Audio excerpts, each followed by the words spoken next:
So this is a complex movie. It's a crime musical thing. It stars Zoe Saldana as she is a high-priced lawyer called Rita. One day she gets a mysterious note to say, "Hey, do you want to earn a ton of money? I have an opportunity for you. Come meet me by this newsstand that nearby." And she's just gotten one of her kind of infamous clients off yet again.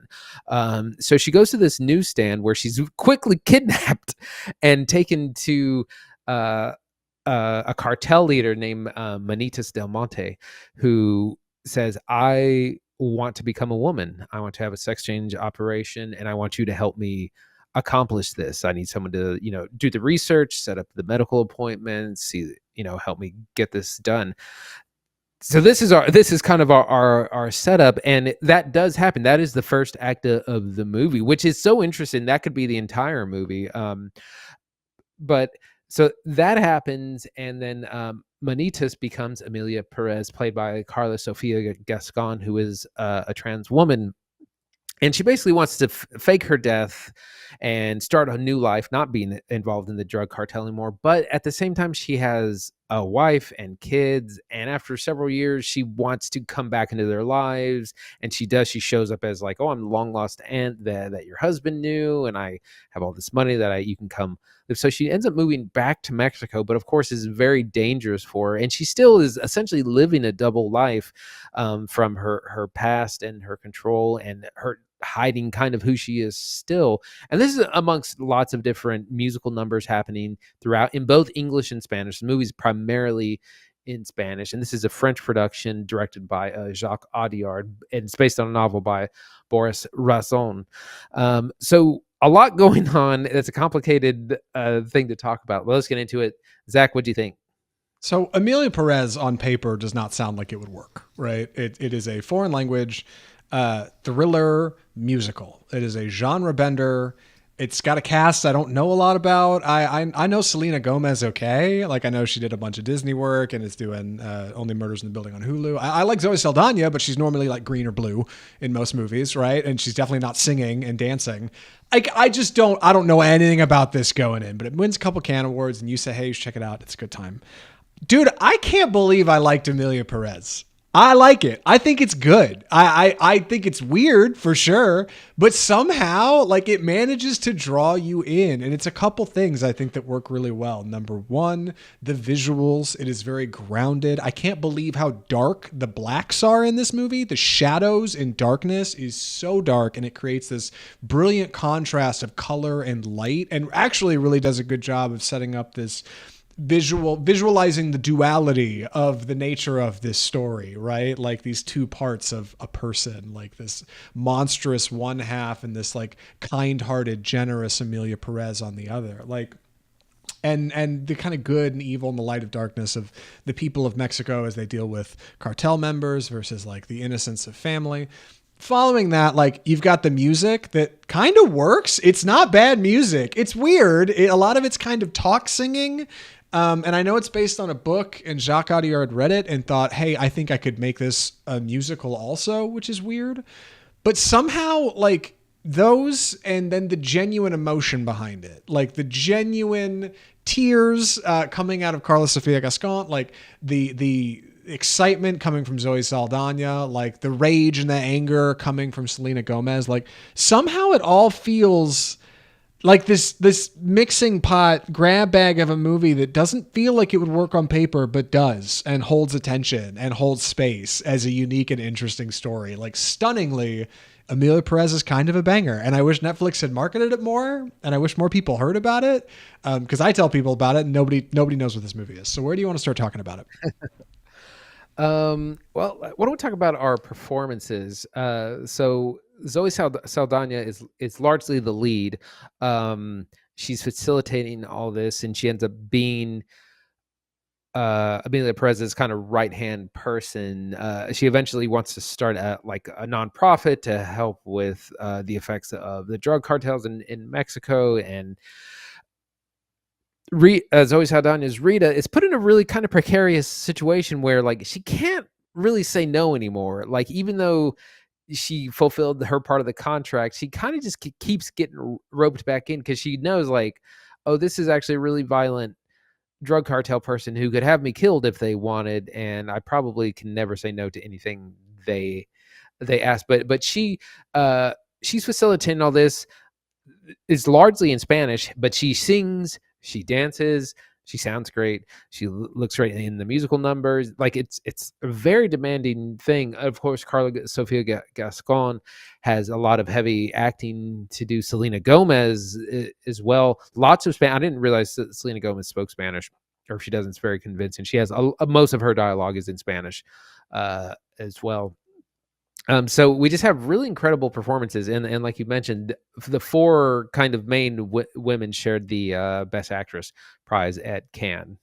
Yeah, a little bit of a cop out from Cannes because I knew that there was a Best Actress award given out, and watching the movie at first, I was like, Zoe Saldana crushed it. Oh my god! I think Karla Sofía Gascón really comes into the film, and you're like, wait a second, hold on, banger over here, and then Selena Gomez is good, and you're like, what is this about? So like, I appreciate that they couldn't decide who to give it to, so everybody gets one. But also, like, yo, come on! Like, I thought one of them was gonna spearhead it for the film, and then seeing they all got it, I was like, all right, fair. They're all great, and they are. Karla Sofía Gascón's transformation in this movie is genuinely stunning. And what's impressive, I think the most impressive about it, outside of how visually stark it is from the open, is how honest and genuine and authentic it feels. When we first see this character, they are Manitas, who is a cutthroat cartel monster. Leader of a cartel, would kill you if they had the chance. Horrible person. Zoe Saldana is terrified when we meet this individual. And when they tell them, hey, I need you to help me with something, and they say, well, what is it? They say, well, to listen is to do it.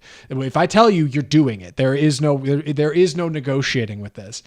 Finding out what this thing is they desire, this change, is so monumental and so big that they have to have their family moved out to Switzerland so they'll be safe, and the amount of things that have to go in to make this possible is nuts. And Manitas is horrifying. He's shot in like all shadow. You barely see him. Big crooked nose, face tats, like looks scars, like looks awful, right?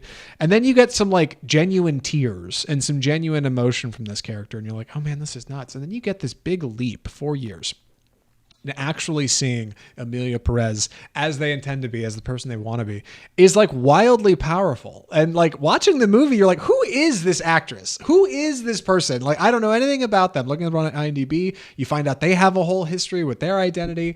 Like, it's so genuine, and it's kind of pure in a way that I didn't expect, especially for a movie that claims to be like a thriller musical, right? Like, what does that even mean? What does it mean to make a thriller musical? Apparently Jacques Audiard knows. Like, this is something special. Yeah, it's really fascinating, and the musical numbers are like it's a different kind of musical. It's not like Wicked that's about to come out, or West Side Story where it's a big like, okay, now we're singing and dancing and we're belting our thing. It's very subtle. Like there are a couple of big numbers, but a lot of the musical things are very small and very like kind of private, and almost like it's not like full belting out things. It's a lot of very almost reminded me of Joker a little bit, where it's a lot of very quiet, a little bit like we would say like under supported singing, because again, it's not about like the big numbers. It's about the emotion of the characters and what's happening in the scene. So it's a very different kind of musical. Additionally, I had no idea where the script was going, and I said it's based on a 2018 book already. But like the first act of this movie would be another movie's whole movie. Like that, a lawyer getting kidnapped and figuring out how am I going to make this possible for this drug kingpin and stay alive. That would be a whole movie all by itself. So by the end of the first half hour, I had no idea where Emilia Pérez was going, which is great, I think, and a lot of fun. It does take a funny turn in Act 2 when Emilia Pérez decides, hey, you know what? Like, I can't live without my family. Like, they're the most important thing in the world to me. And now that I found myself, like, I realized that, like, they're too important and I want them to be in my life. Very sincere, very genuine as well. But you do get a little bit of what people have been referring to as a Mrs. Doubtfire plot. And I don't say that to be funny because it's not. But they do kind of do that gag. Yet, like, yeah. You don't recognize me, right? No, who are you? And it's like, maybe. It's an incredible transformation. It really is. But like, it's it's a little weird. And just like Mrs. Doubtfire, like, it's coming crashing down eventually. It's not going to last, right? Like they're going to figure out, they're going to figure out that that's Robin Williams. Like it's going to happen. And that gives it kind of a bit of suspense, a bit of a boilerplate, especially for a character who formerly was so absurdly violent, right? Like horrible monster, R-rated violence kind of character. Like, that it's going to get nasty. It's going to get nuts. It can't all be good, and that creates like a really funny setting, like for Act 2, like really funny energy for Act 2 and 3 kind of going into the movie. Yeah, it's really interesting that Emilia cannot like she goes from living one double life to another double life, and before but when she's a pre-op trans woman to after and she fakes her death and then comes back into the lives of her children and wife, and it's a strange dynamic because she has to hide that part of herself. Yes, she can't pretend that she's the father of the children or be fatherly. She has to be like the fun aunt. She has to see Selena Gomez's character get a new boyfriend and start dating, and that it eats away at her, even though it just like, so there are these kind of dynamics that she's still struggling with being her true self because of the situation, kind of wanting it all, which you can't have it all. No. But yeah, I think there's some fascinating themes. I feel like it kind of, the messaging is a little unclear at the same time, but by the end of it, but it's a fantastic ride. A couple other notes from me before we wrap up on this one. Like I said, the visuals are really stunning. Like, I think the musical numbers give Audiard a lot of room to get creative behind the camera. And there's a lot of creativity here, like crazy pans, hard dollies, like slow moves, a lot of creative musical numbers in here. And that's not something I expected from... The only other film I've seen of Jacques is The Sisters Brothers, which we covered on this show. And that was a pretty paint-by-numbers Western for me, at least visually. It doesn't do a whole lot. It's real wild. And this, meanwhile, I was like, this is like subversive and smart. This is clever. Along with like the crazy color grading in this movie. Like the contrast is jacked way up, big saturation, like big color. And yeah, when it is night out in the desert, it is night in the desert. You cannot see anything. And that gives you like this really clever cover of darkness to like tell story through. And I think that's fitting thematically for what Emilia Pérez is doing as well. I like the music in it. There's a couple bangers I've been listening to on Spotify since I listened to it. I know a lot of it's foreign language, but not all of it. Let's not be scared of subtitles. We're bigger than that. I feel like I'm running out of things to say. Any other thoughts for recommendations, Andy? I think I'm ready. Andy, would you recommend Emilia Pérez? Yeah, absolutely. It's a fantastic musical. It's very different from something like Wicked, and it's a musical that's not afraid to be one. Like the songs aren't hidden in the marketing. We have fantastic performances from Zoe Saldana, Karla Sofía Gascón, Selena Gomez, and Adriana Paz, who all shared the acting award at Cannes. And it's a fascinating thing. And I was really drawn in by like kind of the crime aspect of it, because that's still such a big part of the narrative. And like I said, the first act is fantastic and could be a movie all its own, and it has so much more to say. So highly recommend. This is already streaming on Netflix if you have a subscription to that.